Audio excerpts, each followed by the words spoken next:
भारत की लड़ाई में एक ऐसा दिन आया कि उसने पूरे देश को झंझोर के रख दिया। मुंबई के ग्वालियर टैंक मैदान में 8 अगस्त सन 1942 को हजारों की संख्या में लोग इकट्ठा हुए थे।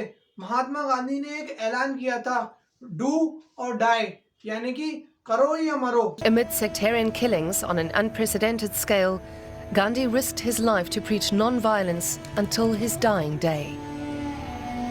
उसकी ब्रिटिश सरकार की नींव मिल गई थी। कांग्रेस के दफ्तरों को सील किया गया और फंड जब्त किया गया, जो भी प्रचार माध्यम पे रोक लगा दी थी। ब्रिटिश पुलिस ने लाठी चार्ज किया और गोलियां भी चलाई थी और गांवों में आग भी लगा दी थी। विद्रोहियों के सार्वजनिक तौर पर पिटाई भी की थी। चलो आगे बढ़ते हैं। और मैदान में महात्मा गांधी को सुनने के लिए 40,000 के लोग करीब आए थे। गांधी जी ने पहले ये भाषण हिंदी और फिर इंग्लिश में भी दिया, यानी कि डू और डाई, यानी कि करो या मत। Gandhi said, "Here is a dictum for the non-violent soldier of freedom: do or die."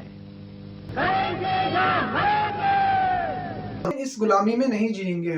और अगले दिन सारे कांग्रेस लीडर को, महात्मा गांधी, पंडित जवाहरलाल नेहरू, सरदार वल्लभ भाई पटेल, सारे कांग्रेस लीडर को गिरफ्तार कर लिया जाता है। हाँ, उस समय सुभाष चंद्र बोस जर्मनी के एक बर्लिन शहर में थे। वहाँ से आजाद हिंद रेडियो के जरिए देशवासियों को जागरूक कर रहे थे। उनके ऐतिहासिक भाषणों में भारत छोड़ो आंदोलन ब्रिटिश सरकार की नींव हिल गई है। उन्होंने देशवासियों को प्रेरित किया था और कहा, गांधी जी और अन्य नेताओं को जेल में रहने के बावजूद भी संघर्ष भी जारी रहना चाहिए। सुभाष चंद्र बोस ने अपने संदेशों के जरिए सरकारी कामों और दफ्तरों की रफ्तार धीमी करने को कहा और महिलाओं को संदेशों भेजने के लिए भी कहा था और सरकारी नौकरियों में जासूसी करने से आंदोलन के लिए जागरूक किया था। मार्च 1942 को मिशन भेजा था, यानी कि मार्च ऑफर। ब्रिटिश सरकार ने भारत को युद्ध खत्म होने के बाद आजाद स्वतंत्रता देने का वादा किया था, पर यह पूरी तरह से आजादी नहीं थी।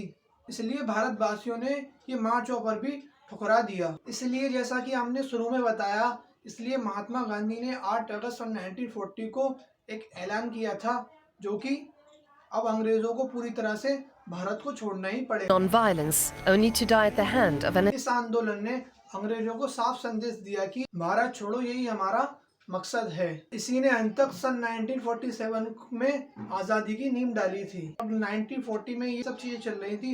उस वक्त दुनिया में वर्ल्ड वॉर 2 चल रहा था। उस वक्त ब्रिटेन इस लड़ाई में बड़ी बुरी तरह से फंसा हुआ था। वो कह रहा था, जहां से भी मुझको मदद मिल जाए उसके लिए बहुत था ये। और उसने भारत को भी युद्ध में शामिल कर लिया, लेकिन भारतीय लोगों ने आपस में बिना सलाह के लिए युद्ध में शामिल हो गए थे। युद्ध के बाद भारत के लोगों में गुस्सा और अहिंसा पैदा हो गई थी।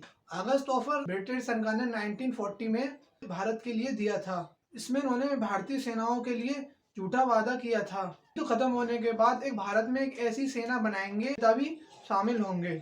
लेकिन ये ऑफर साफ तौर पर मांगों को पूरा नहीं कर पा रहा था, तो ये ऑफर भी भारतीय लोगों ने ठुकरा दिया। पूरी तरह से आजादी नहीं थी।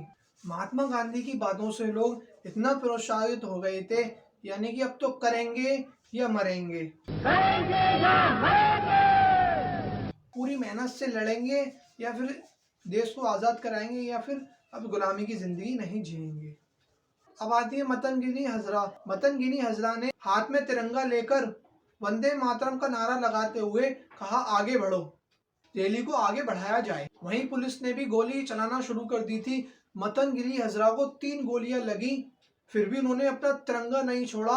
उसको कस के अपने हाथों से मजबूत पकड़ लिया। जब वो गिरी थे, उन्होंने वंदे मातरम का नारा भी लगाया था। 43 लोग शहीद हुए थे, लेकिन रैली का मनोबल नहीं टूटा था। दोस्तों, अब आती है कि उषा मेहता। उषा मेहता एक प्रसिद्ध गांधीवादी स्वतंत्रता थी।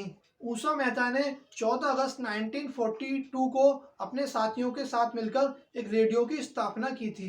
ये रेडियो स्टेशनों पे लगाए गए थे जो कि ब्रिटिश सरकार के खिलाफ विरोध कर रहे थे और इसका उद्देश्य भारत छोड़ो आंदोलन के लोगों को संदेश पहुंचाना था। Radio calling on 42.34 meters from somewhere in India. Mahatma Gandhi और सारे कांग्रेस लीडर के भाषणों तक उसका काम लोगों तक पहुंचाना था।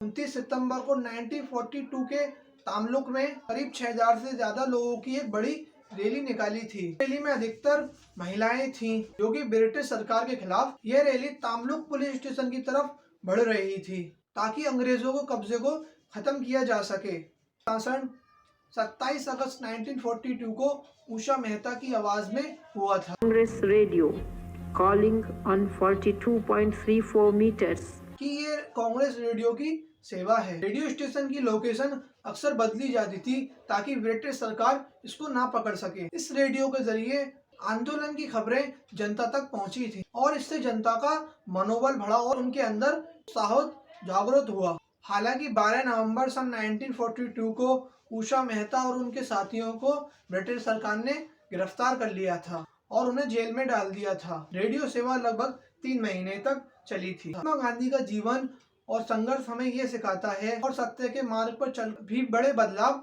लाए जा सकते हैं।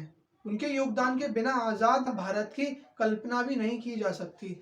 आई होप आपको वीडियो अच्छी लगी हो तो कमेंट बॉक्स में बताए जाना। चैनल पे नहीं हो तो सब्सक्राइब भी करके जाना। लाल वाला क्लिक पे बेल आइकन पे प्रेस कर लेना। Thanks for coming.